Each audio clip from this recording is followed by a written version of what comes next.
Hi, and welcome back to Full Time with Meg Linehan. I'm Tamara Griffin, and I want to welcome you to the 2024 Best of Compilation episode series. This is part one, where I am going to walk you through some of our favorite moments from the 2024 NWSL season.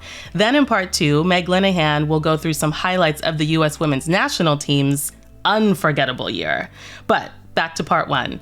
You're going to be hearing from rookies who entered the NWSL and left their mark in ways I don't think any of us are ever going to forget anytime soon. You're going to hear from game changers who are taking this league to new heights, and the NWSL MVP herself, Temwa Chawinga. Let's talk about this collective bargaining agreement, the CBA, because it was massive.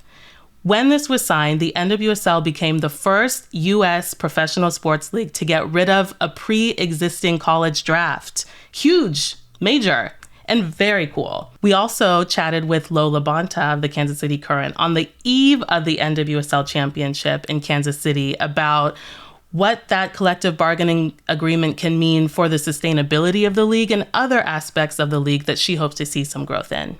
Take a listen. One thing I've always said, to grow a sport, you need to have viewership, you need to have accessibility, and that's allowed it. I play in some of the games on the weekend, but now I get to watch all of the games. And I look forward to games on Friday, if I play Saturday, just to be able to watch the games on TV. And then I hear also voices that I know commentating on it and just being so knowledgeable. I love all that. I think it's a full circle moment. I think it shows women supporting women, and I love seeing that out there. Again, unfortunate that I'm on broadcast because I would much rather be on the field on Saturday, but it is cool because I love this league. I love these teams. For me to go out there and just be able to brag about everybody on it and just highlight them. I mean, that's your guys' job always, but for me to finally get to do it, I get to take the competition out of it. I'm not playing, and I just focus on the positives of these players. I had an appearance last night with Croy Bethune, and I finally sat her down and I was like, look, I didn't enjoy defending you this year, but you are a force to be reckoned with. You need to know, you got Rookie of the Year, Midfielder of the Year, but you're going to do so much more. You have such a bright future, and to finally have those conversations with people, kicking the mess out of them in the game, it's so good to finally do that, and that's what I think this side of media gets to let you do. And have you felt any connection between all of this increased investment from the stadium to these fortified media channels to make the game more accessible and the quality of the soccer? Is it sort of akin to we have this new office, new workplace, so let's go even harder because the field has been prepared for us to thrive? Are you feeling the effects of all of this investment on the field too? 100%. I always talk about when we got our training facility 2 years ago and we made it to the final, right? Yeah. That was the quickest turnaround I think anybody could have seen. I think we're in last place the year before that. We get this training facility, we go to the final. So that just allows you to be a professional. When we had our exit meetings for our team, I went to the staff and I was like, look, you made it easy for us to just show up and do our job. That is all we have ever asked for as female athletes. All we want to do is play the game. We're fighting for all these other things, but at the end of the day, we are professional athletes, and that's what we want to do. And when you have investment in a facility, in a stadium, and staff, high qualified staff, you can do that. And so that was probably why I am so proud this year, and you saw so much joy in the KC Current players because we were able to do that. Yeah. All right, let's shift. We got to talk about the off season because I think even before we get in the show itself. Oh, I thought you were talking about my what am I doing now? No, we're talking about the show. Let's get into it. Final one drops. But I think there is such a demand, right, for storytelling and every part of this infrastructure, right? I think the infrastructure of covering and content around women's soccer is still very much a work in progress, right? But I think there is something so special about what Midge Purse has thought up and said, okay, I'm going to get all of these players to trust me and to trust me with their off season. I'm going to put them on camera. Yeah. What was it like doing everything having to do with it? Yeah, to be honest, I love the whole thing. It is weird having to be mic'd up and cameras in your face all the time, but I am the same person. on screen, off screen, like on camera, off. Like that's not exactly separate. Right, yeah, exactly. Who would have thought? So for me, it's not crazy, but it's just like, oh man, I gotta wear this battery pack like all the time. Like that's literally the only trade-off, right? But no, I was so happy to do it. Like, I love Midge. I look up to Midge. What she's trying to do is amazing. Nobody has done this before, because you get these storylines, right? Usually it's storylines of U.S. national team players or whatever the league puts out or whatever each team puts out on their socials. And you usually just get the athlete. She said, no, we're going behind the scenes. I'm going to show you the struggle. I'm going to show you the highlights. I'm going to take these baddies on a yacht. Like, all those things it was so fun and rewarding. And I know she was doing it because she's like, you guys do need to like enjoy your off season, right? It's not just about the game. You should have fun. We can train hard and we can play hard off the field. And that's exactly what it was. And I loved it. And I hope I'm brought back every single season. I mean, everything you touch, you like leave such a distinct stamp on. So it's hard to imagine you won't be back for another off season. Right. Thank you. You hear that, Midge? Manifestation. Yes. There has been growth in this game everywhere you look. And I'm curious what you envision as sort of the next level of growth. I mean, we're in a stadium right now that literally is built to expand, which I think is a perfect representation of that. But from your perspective, where else do you see opportunities for growth in the league? And where do you feel there's already sort of that momentum for growth? Yeah, the momentum right there is already the investment, right? At the professional level. You have it with our team, you have it with the Spirit especially. I think they're making waves and wanting that for the other clubs. What I would personally like to see is the investment in youth. I want to see academies being brought to these teams, because you see so many clubs and you see so many people asking like, what'd you do to get here? What'd you do to get there? And I think I think they do this in Europe a lot especially, and if we bring that here and start it at the youth, it's gonna make the pro teams even better. And I think, you know, with the Spirit, for example, all their rookies, all right, so it's showing you like the youth is there. Our league is making waves. Junior on my team, Claire Hutton now. I told her after her rookie season, now she will be called Claire. Or senior, that. Either one. But the youth, like they're already that good and they didn't even have the experience going into it. So I think if we start academies in this league, our league is going to be crazy good. We got to talk about the rookies. And I am specifically referring to Croy Bethune and Hal Hirschfeld, two rookie midfielders who sparkled from the minute they put on those Washington Spirit jerseys for the first time. We also had a blast chatting with Hal Hirschfeld, who, despite being a cat person, is a dog, D-A-W-G. She walked us through what that means for her, some of the stories and sort of ethos behind her strong tattoo game, and what her experience was like in Paris at the Olympics. First of all, I definitely am a cat person, but when it comes to the dog mentality, I fully endorse that. I feel like that's something that I like to have in my game, like being gritty, physical, and I've gotten this far from doing it. I think that's something that we at the Spirit like try to push, and I see it in the U.S. Women's National Team too, like just having that do or die mentality. I feel like is something that makes both those teams so successful. Just in terms of the U.S. Women's National Team, I know France must have been a little bit of a weird vibe just being an alternate, but like knowing what you're getting into. But what has that journey with the national team and assimilating into the team right now at a time of change been like for you? Going to France, of course, I was an alternate, so I was kind of like behind the scenes. I got to kind of like watch everything, but I feel like it was a really great learning moment for me, like just kind of seeing the sacrifice that it takes from everyone being in a super hard tournament environment like that. I mean, I'd previously never been out of the country before. I'd only been with the team before for a camp prior to that for probably like 10 days. So just being in that environment, I was able to learn and kind of soak up so much information, so much experiences, meet so many people. So I'm very grateful for that. Just talk to us about your tattoo life. I've wanted tattoos since I was really, really young. I didn't really I feel like it was normal where I'm from. Like in the South, I feel like a lot of people have tattoos, and that's just something that I grew up around. So I've always wanted a sleeve since I was younger. I got my first one on my ribs, and my mom was like, you're gonna stop there, right? And I was like, yeah. And as soon as I got to college, I just started like filling up my arm, and I definitely want to add more.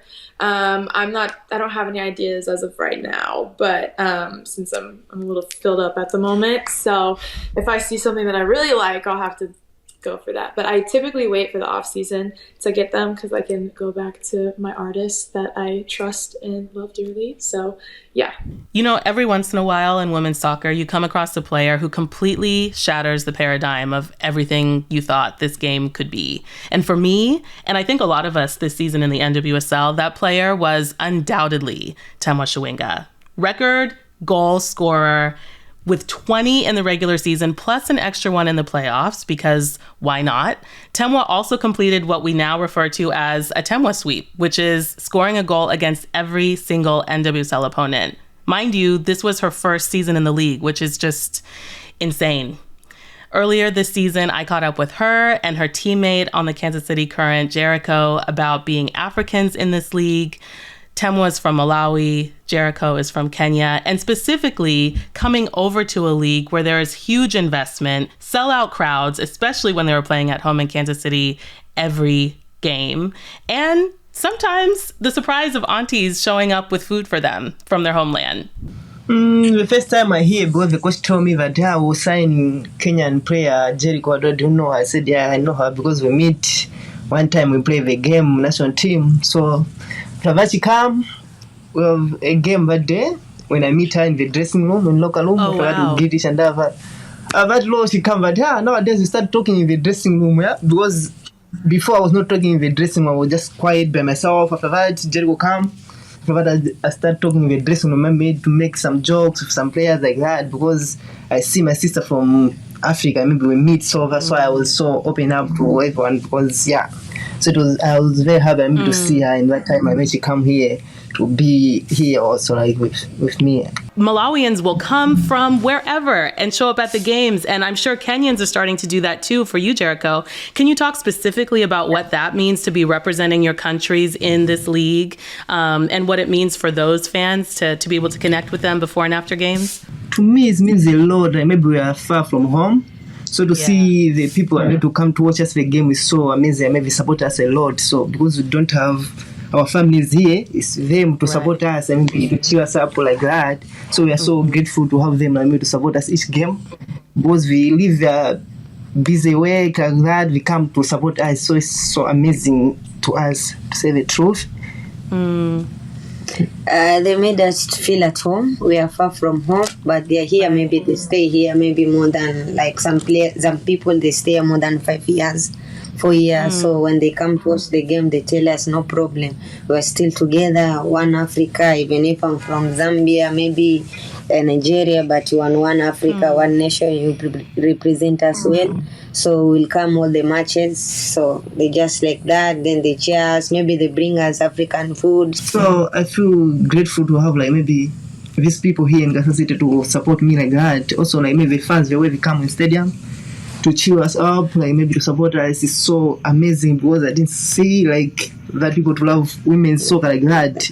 I play in Sweden, I play in China. I didn't see the people the way the stadium is full like that. So I'm very happy to be here. Yeah. Speaking of broken records, we would be remiss if we did not close out this best of NWSL episode with a discussion about the Orlando Pride. 60 points earned in a season, the most ever in league history, a 23-game unbeaten streak, and 13 clean sheets for a team that had historically been struggling and suffering, if you know, you know, to achieve all of that and lift not only the NWSL Shield, but the NWSL Championship in a single season. I mean, the form that Marta was in this season, the contributions that Barbara Banda made, it's pick an accomplishment, you know? So in order to honor the incredible season that the Pride had, we are going to hear from the Athletics' Steph Young, who spent pretty extensive time in Orlando this season to take us behind the scenes about how they were able to build such a massive program this season. We're also going to hear from Pride General Manager Haley Carter about the contributions that she made and how she sort of strategized this genius team in their incredible season. And then you're going to hear from me and Meg reacting to the incredible NWSL Championship in Kansas City. I want to ask Haley about kind of that 22 into 2023, because 2023 was this, I think, turning point.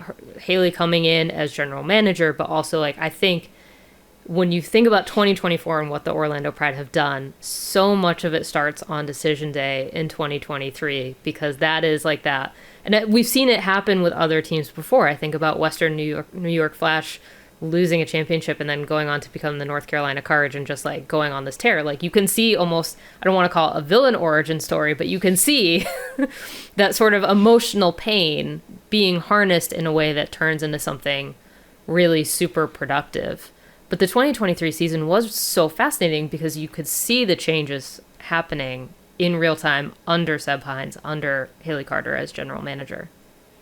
Yeah, there was obviously an on-field piece and an off-field piece, and I spoke to both Haley and Seb about the professional relationship and how they've had to really come to an area of, like, for example, with players 2 yes, 1 no, where they both have to be in agreement, but either one is always free to try to convince the other, and how they've set this, like, top-down ethos of, like, I want to feel free to say no without hurting your feelings, but you are also free to try to convince me. There's like, we are going to work together on this, and we're both going to assume the other has the best possible intentions. And that's where, like, healthy communication starts. And there's, like, this big cultural piece. It's down to as granular as Haley Carter said that she and Seb eat last when there's a team meal.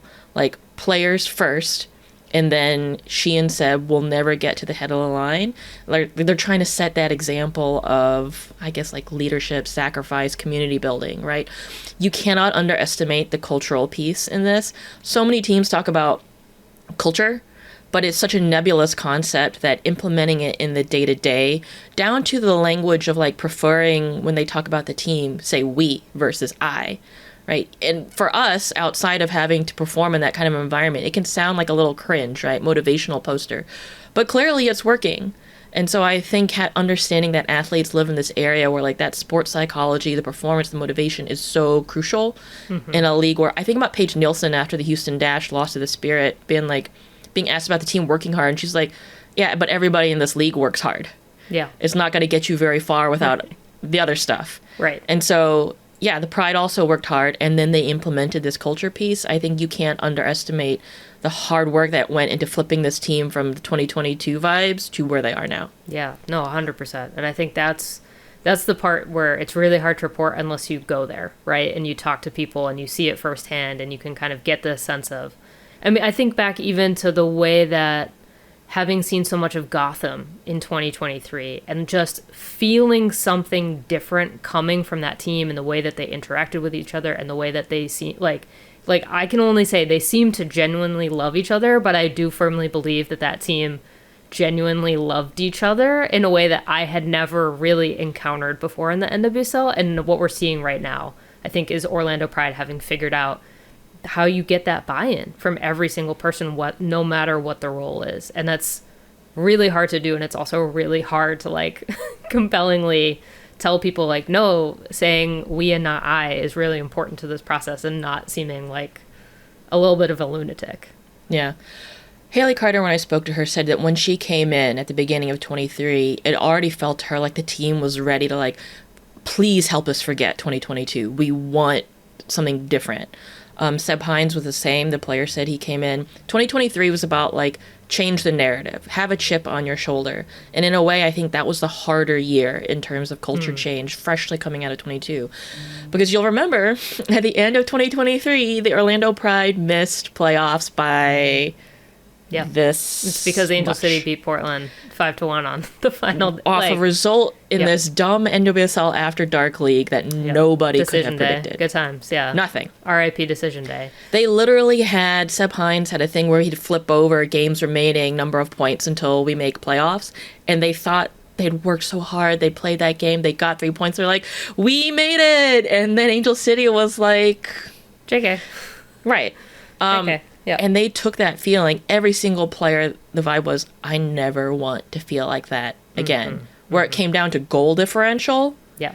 No, it's brutal. It's like one of the most brutal ways to miss the playoffs ever. So in a way, they had some very easy motivation to just take off into 2024. First off, when I came in, everyone was really receptive and cautiously optimistic about the future, and was really willing to give Seb and I together, as a partnership, was really willing to give us the benefit of the doubt. And I think coming in with a group of athletes and a group of staff that is so open to change and so open to cultural shifts and decision making, that again it doesn't always make sense to athletes in the moment why we choose some of the things that we do, and we involve them in a lot of the decisions that we make anyway. But I think to come in and have such a receptive welcome really enabled us to achieve the things that we were able to achieve this year. And I think the biggest change that I have seen internally is just the confidence, right? And we knew coming out of last season that we were going to have to upgrade certain positions. That's just a reality, right? It's professional sports. But we also knew that we wanted to keep a core group of athletes, and that continuing to invest in those athletes and convincing those athletes to invest in themselves and their potential, and seeing what they were capable of doing, and really coming together and saying, look, we're going to invest, we're going to work with ownership to invest in the things that you need to be successful. We're going to continue to invest in the roster. You guys invest in yourselves in the off season. Let's come back. And I think if you look back from last season, really coming out of the World Cup break last year, moving forward, I mean, we did supremely well in the second half of the last season. And I think that was really when we started to get buy-in from the athletes and where we wanted to go and how we wanted to get there. And this season, I feel like, is a continuation of that season, and using the off season to build into that was critical. But seeing the confidence in our athletes that they are capable of doing these things. I remember the very first time I spoke to the team literally on day one of preseason in 2023, and I told them there was no reason why the Orlando Pride shouldn't be sitting at the top of the table, and there was no reason why that group of athletes wasn't capable, with the collective input from the staff and this ownership, to go and win a shield. There was no reason. And to see 18 months later, 19 months later, us go and accomplish that feat is pretty incredible. But I remember looking at their faces, and they weren't quite sure if it was possible. And so the biggest change that I've seen is the confidence in the athletes themselves, and the trust that they have in each other, the care that they have for each other is tremendous. Yeah, I want to dive into that investment piece, but first I do want to stay on this idea of 2023, because I keep going back to the final day of the season, right? We had this decision day, and it felt like we had all this momentum coming out of Orlando, and then you hit decision day, and then suddenly Angel City beats Portland 5-1, and it comes to a halt. Like, what did that moment maybe do for this team heading into 2024? I will tell you, it's incredibly frustrating to win your last match of the season and think you're going to be able to make it through and not make it through. And the biggest lesson that we learned of all of the lessons of last season was you have to control your own destiny. You cannot leave it to other teams in this league. You certainly can't leave it to Portland when a shield is on the table. Like, I was a little bit frustrated with him last year with that result. And then I was texting Kansas City and being like, can you get a goal? We just need one goal. But you can't in this league, and especially last season, you look at the parity, and there was only a few points, right, that separated first from eighth. And we learned the lesson that you can't rely on other people. You got to do it yourself. You got to, when you can control the situation, you have to control it. And, this season, I think you see that, right? Like we didn't want to clinch based on somebody else's result. We didn't want to win the shield based on somebody else's result. So to be able to get in on Wednesday at home in front of our fans in a situation that was in our hands and that we could control was pretty incredible. Right. Last year, I still have actually a picture of on my desktop of a photo from last year after Marta scored against the Dash in the last game of the season. just to remind myself over the off season and throughout the beginning of this season how bad it sucks to be so close and to miss out in that way. Yeah. So it was a good reminder. Yeah. I'm going to update my desktop now, I think. That's a fair. I feel like you've earned that, right? Like maybe you haven't processed, but you've earned a desktop change. I'll process it at some point, but I do think my desktop needs an update. We need to break down this epic fairy tale ending, but not fairy tale throughout game. But before we do that, let's talk about what happened before we even got to the stadium, which was Fan Fest. It's only getting bigger and better. And there were so many shows this year, totally different from what we're used to. Yeah, I mean, I think the championship just keeps becoming more and more of an event, right? And so there is this sense of you've got to go bigger, you've got to go better. But I think having so many former players around too has really changed the scope of things. And so, yeah, to have Kristen Press and Tobin Heath and Sam Mewis doing things on stage, obviously the concert, but yeah, Kansas City, I mean, last year in San Diego, I think the scale was a little bit bigger. That stadium is bigger. Yeah. But this one felt, I think, honestly, like a little more approachable, a little more like, I was not walking through that Fan Fest being like, okay, I need to get out of here. Yeah, I thought, like, it has been really funny, I think, talking to some players this week who were around in the early days and remembering what 2013, 2014, 2015 looked like, as opposed to what everything KC offered this week. Yeah, it definitely felt like the vibes per capita in FanFest were higher than I've ever experienced in the last 3 years that I've been covering the league. The traveling fans too, like Orlando's fans greeting the team on the buses was a really cool moment. Spirit fans everywhere. I mean, they traveled so well. They had the wall here in KC in the stadium. So I think that made it really special too, because, you know, neutral site, I think, is where this league probably needs to stay for a really long time, just to allow people to have some logistical planning around an event. But yeah, I mean, I'm going to think about that Orlando greeting for the buses for a while, because it felt very loud very quickly. And even though they didn't travel, honestly, shout out to Kansas City Current fans, because there was waves of purple, teal, and yellow with some like cherry blossom accents throughout that Fan Fest. I mean, Temwa Chawinga was out there signing autographs. Every time they mentioned her name in the stadium, you knew exactly where you were just from the crowd reaction. So just the outpouring of support, even for those neutral fans, was huge. And I think speaks a lot to what Kansas City has been able to accomplish this season in terms of the sellouts consistently throughout the season. It was really, really special. And of course, then we all just filter into the stadium for the game, which Marta could not have, I mean, she said she could not have dreamt of a better ending, but it was definitely not pretty on the way there. I mean, I know we'll get into the game, but I feel like people have been asking like, oh, like it was such a fun game. And I'm like, probably from like a crowd standpoint, it was fun, but I think when you're watching it with a more analytical eye, I mean, it was just a very choppy game, a little physical. I'm sure we will get into the refereeing elements because I feel like both teams are going to have complaints, which, I mean, that maybe is the sign of a well-officiated game when everyone's got a complaint to go through. But yeah, I mean, I don't think it just feels like after last weekend's semifinals, which were so good and so epic. And I think you go into a final, teams are going to be a little bit cagier. Washington, that first half, felt like the stronger team. And then Barbara Banda. Yeah, I was impressed by how early Washington was able to create chances. I definitely think that they made it their mission to try and get on the board in the first half, especially against a team like the Pride. I think that's the way that you have to go. And Kouassi, shout out to Rosamund Kouassi, because she was playing with zero fear. Sometimes almost a little like not enough fear, because she was getting crunchy. Yes, she was getting crunchy.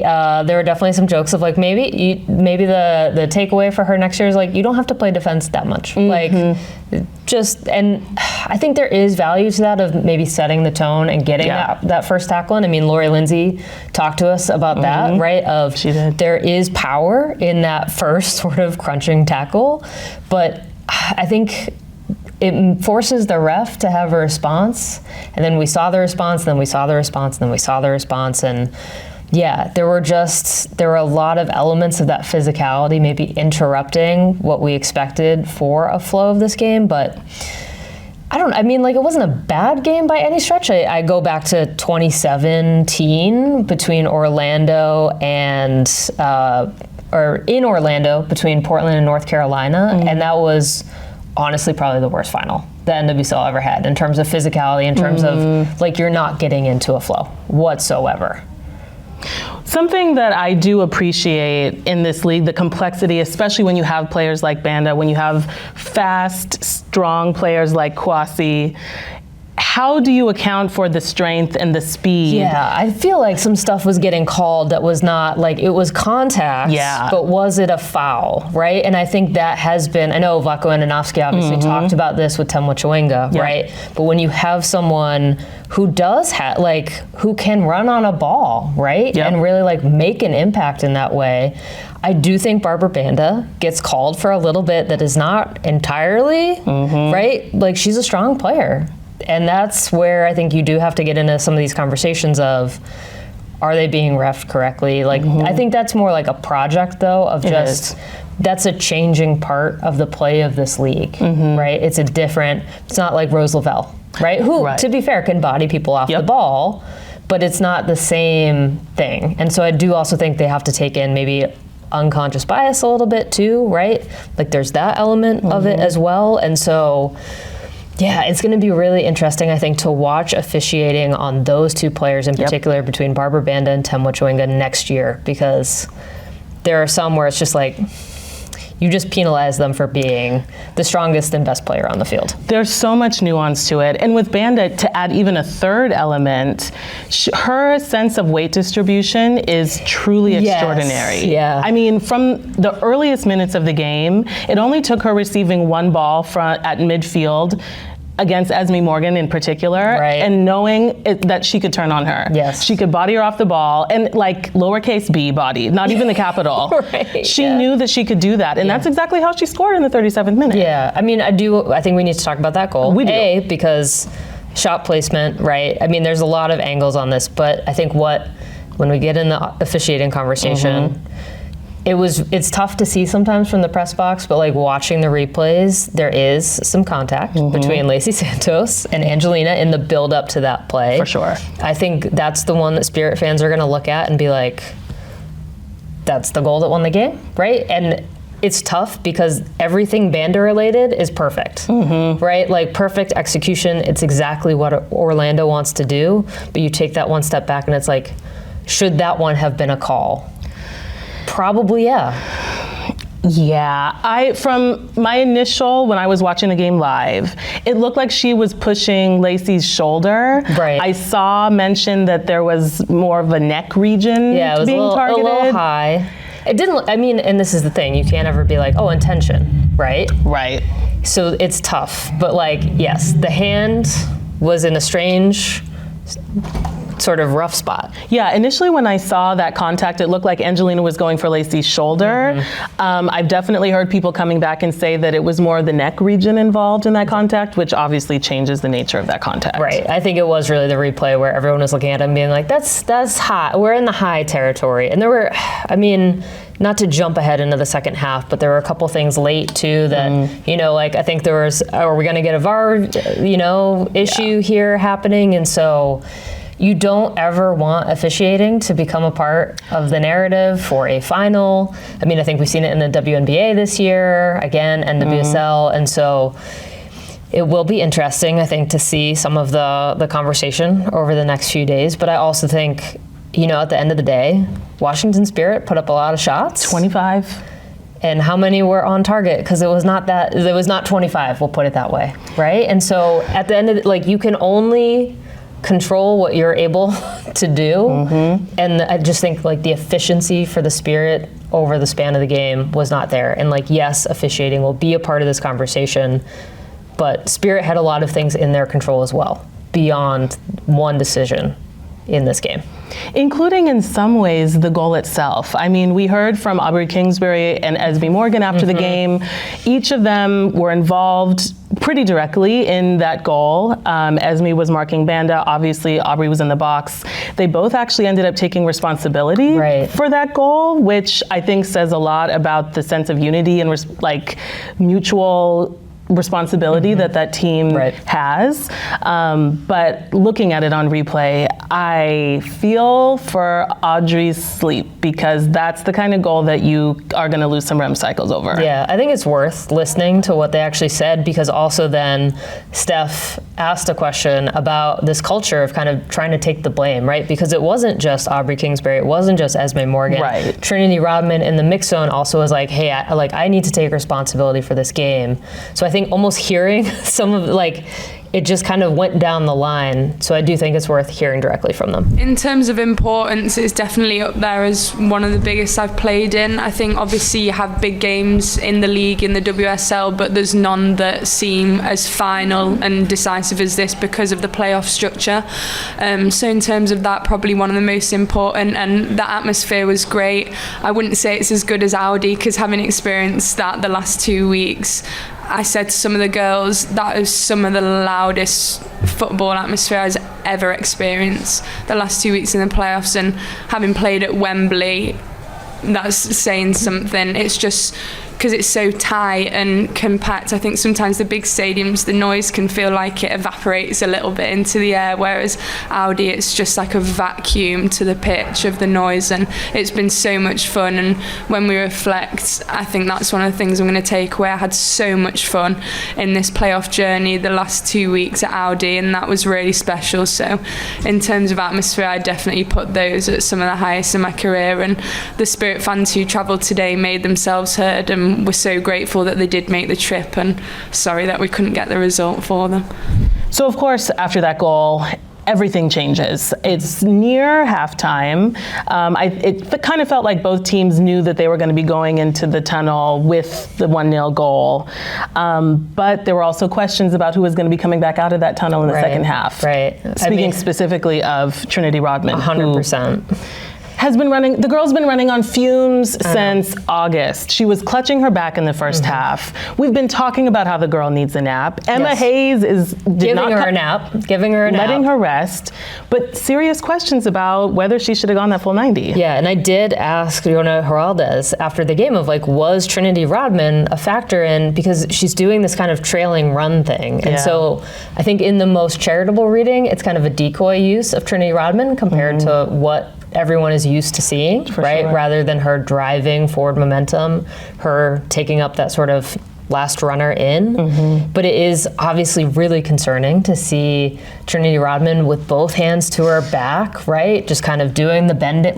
We've just seen it so many times. And at some point, I do think the question had to be asked, is she providing her full value out on that field? Or if you're going to get 100% from a Brittany Ratcliffe, for instance, right? Yep, took the words right out of my mouth. If you're going to get 100% from Brittany Ratcliffe for 45, 30 minutes, and you need an equalizer, yes, I completely understand that you want Trinity Rodman out on that field, but at some point, I think as a coach, you have to say, would I rather have somewhere between 50 to 65% Trinity Rodman, right? 65% was the highest number I got out of someone in the press box about what she was feeling, or 100% Brittany Ratcliffe.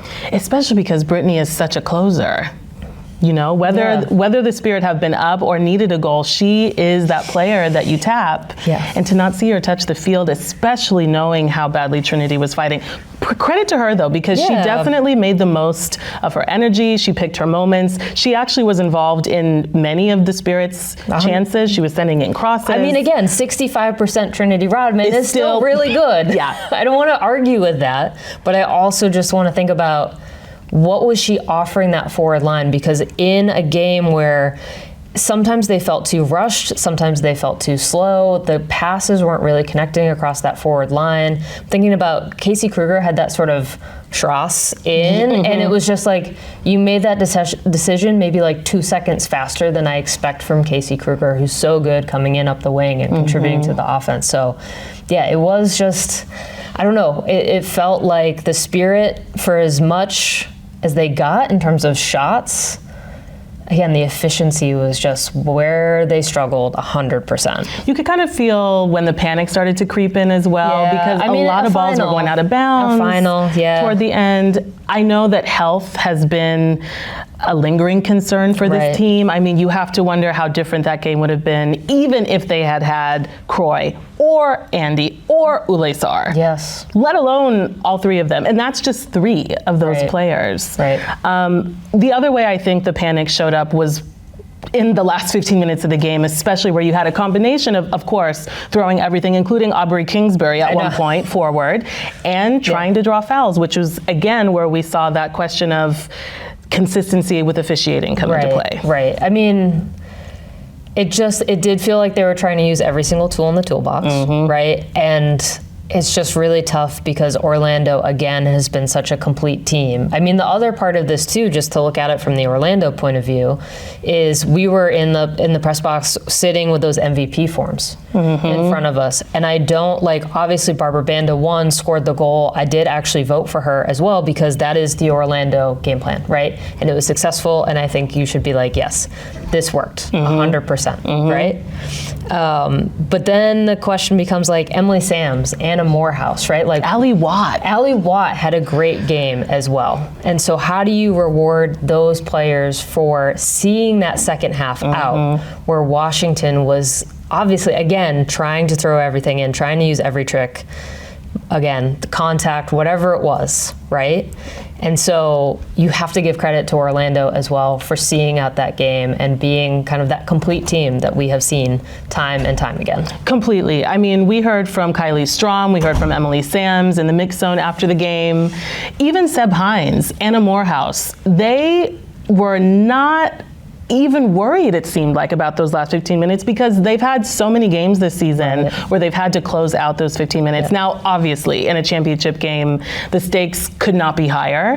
And there were some very close chances, even without the questionable fouls in the box. I heard a lot of throwing our bodies on the line being uttered in the post game, and that's definitely how it looked. But there was a part of me that wondered if they almost were cashing in on the luck of having such a solid defense throughout the season. Yeah, I mean, that did feel like the completion of a project, right? Like you've done all of the work, right? And then you just have to submit it for grading, right? And so that was really the vibe out of Orlando in that second half of just that unflappable. And I think that does come from Seb Hines, right? He seems like a very unflappable man. And so to have that sense of, we know how to see this game out. We have players like Marta who are just kind of throwing it all out there. Yeah, I mean, I do think the number one team won, right? Like it just feels like this is where we should have landed at the end of the season. As much work as the Washington Spirit did, as great as their season was, again, like it does not surprise us, I think, that we landed where we landed in this game. The only kind of tension there is almost how linear this was, both in terms of the predictions, in terms of what logically made sense, because this is anything but a logical league where the team that's the favorite in the beginning of the season is a team that lifts the trophies at the end of it. That's the only thing that surprised me, was how linear this path was ultimately for the Orlando Pride. I mean, the accomplishment, and then Marta. Even if she was not on this team, what this club accomplished this season is, I mean, etched in history books. But to do it with and for, if we're all being honest, Marta? Extraordinary, like capital L lore. Right. We're going to be talking about this game forever. Right. I mean, I do think this game will probably be remembered as the Marta game. Even though, you know, like she had that chance, I want to say maybe early second half, and you could just feel the entire stadium be like, that's it, that's the, like she's gonna hit this. It's from coming in from Banda, like she's got this perfect, she puts it on her left foot, and then it does not, it's not on target. It's not on target, and you're just like, that's not how that's supposed to go. But you know, final whistle, falling to her knees, pointing to her mother. Again, I was like following her around post game, and yeah, just like watching her take photos with her mom. I think it's her nephew that's in with her mom. She had a whole family tree. Carrie Lawrence and like her parents, like the big family photo. Yeah. And so just to see her get to like soak this in, right, has been very special. And I do think that there was this kind of overwhelming sentiment from a lot of directions, unless you're a Washington Spirit fan, and maybe like a still lingering disappointment Kansas City Current fan. She did get some boos when she was introduced. Several. Yes. Oh yeah. So which I did expect, but yeah, I just think it was such a great night, and I think that's going to be like the gem of the content that comes out of this night for sure. Oh, completely. I mean, what she has tapped into this season, she's spoken about what it meant to play alongside a player like Barbara Banda and what she has brought out of her, how she's made her have to play a little bit faster. She's been playing a little bit closer to goal than she has in previous seasons. It's been remarkable to see, and I mean, even when she lifted the trophy, she said that playing with this team makes me feel young again. Like, this is a special moment with a legendary player who it's not always that often that you get this kind of ending. Right. Not to say that her career is ending, but like to this story. I mean, but she's got the trophy now, right? Like she's got 2 trophies out of this season, and she talked about that project so much. I do think it's also worth hearing from her. That press conference was also so special, just in terms of like her and Barbara Banda just staring at each other lovingly the entire time. But she had so many good answers, so let's actually hear one right now. This moment gave me so many answers, you know. I've been in Orlando, like you say, like for so long, and then I see like players come and then leave, come and leave. We had like ups and downs. Some season we was okay, but not good enough, and I always ask myself what I'm looking for, because I'm still staying in Orlando. You know, I was not satisfied with all of the other seasons, and I feel like I don't want to leave this place without doing something really big, because there was like there in every single place that I'm playing. And tonight I had all of the answers that I'm, asked for, and of course means so much. And then I need to give the credit for everybody. I mean everybody in this club, because every single day when we went to training, we see how much they care about, how much work they put, and the players that we have around make me feel like so good to keep playing this game, you know. I come to Barbara and talk to her like few times, but today I talked to her and told her like, hey, big players show up in the big games. Yeah. And she did today, you know. She did for her, but she did for this team too, because she's like a winner, and then she wanna achieve so much goals, and I hope she can stay in this club like for so long. No better way to end a segment than with a quote from Marta. She stays dropping gems. All right, that concludes part 1 of our Best of 2024 compilation episode. In the new year, Meg will be walking you through the U.S. Women's National Team's golden year, 2024. So make sure that you stay tuned for that. In the meantime, I am going to return to my cozy little hibernation cave, and I hope you guys are all doing the same. Happy holidays from all of us at Full Time, which includes, of course, me, Meg Linehan, and our esteemed podcast producer, Theo Lloyd Hughes, our incredibly talented video producer, Leah Griffin, and our captain, executive producer, Emily Olson. Thanks again for listening, and we'll see you soon.